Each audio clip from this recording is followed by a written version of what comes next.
Timbog ang dalawang suspect sa pang-hold up sa ikinasang operasyon ng mga otoridad sa Rizal. Ang mga akusado, miyembro pa umano ng isang notorious na gang at may kinakaharap na patong-patong na kaso. Si Denise Osorio sa report.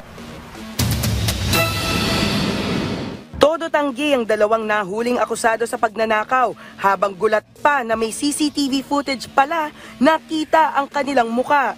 Himas rehas na ngayon ang 43 anyos na si alias Edmond at ang 33 anyos na si alias Brian dahil sa patong-patong na kaso ng robbery matapos matimbog ng Teresa Municipal Police Station Intelligence Unit sa isang hot pursuit operation sa kahabaan ng Zigzag Road mula Antipolo hanggang Taytay.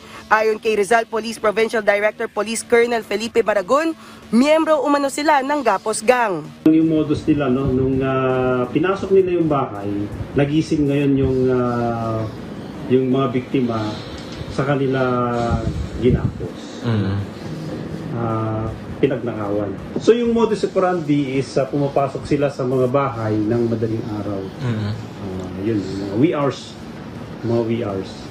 At nanakawan nila yung kanilang mga biktima. Dagdag ni Maragon, maraming kaso sa Teresa ang nasolve nang mahuli ang dalawang akusado na sinasabing naging balwarte daw nila ang lugar na ito sa pangungulimbat. Pero depensa ng dalawa, wala silang kinalaman sa ibinibintang. Nadawit lang sila ng magkahabulan. Marami po kasing umaano po ngayon, gawa ng mga kabataan rin po. At nasasangkutlaan rin po kami.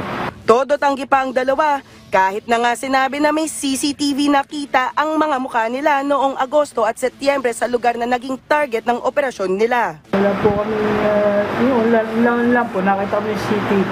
Yung lalakad lang po kami. Pero nang tanungin kung bakit binubuksan nila ang gate, hindi na sila maimik. Sa kabila nito, inaamin naman ng dalawa na nang hold up sila nitong Oktubre, dala ng pangangailangan. Kailangan po ng pambayad po sa bahay po. Construction po, gumagawa po kami ng bahay. Pero para sa otoridad, Nahuli sa kanila yung baril na ginamit nila, yung pinantutok doon sa kanilang biktima at yung mga ebidensya na nakuha nila doon sa ating mga biktima at yung kanilang motorsiklo. robbery, theft at illegal possession of firearms ang hinaharap nilang kaso.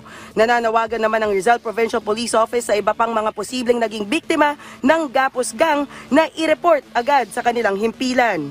Denise Osorio para sa Pambansang TV sa Bagong Pilipinas.